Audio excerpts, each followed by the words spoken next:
水突然上漲，海浪係咁翻騰。阿爸，發生咩事啊？莫非呢個就係島之盡處所發生嘅機關現象？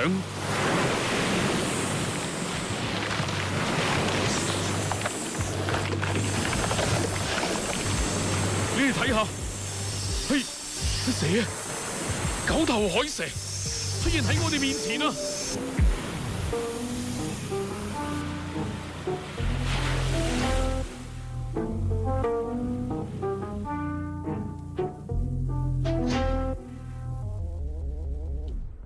節目時間嚟到呢一度，稍後時間呢就會有騷動音樂。咁我哋聽日同樣時間繼續再見啦，拜拜咁多位。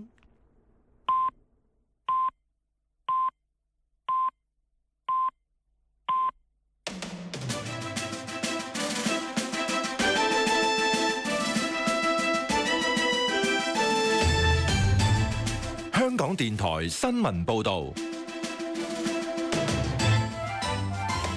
下晝5點，由許敬軒報道新聞。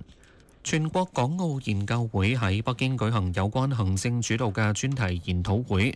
中央港澳辦、國務院港澳辦主任夏寶龍致辭時候表示，實行行政主導係實現特區高效治理嘅必然要求，有利提升政權機關嘅功能同效率，靈活應對各種風險挑戰。行政主導係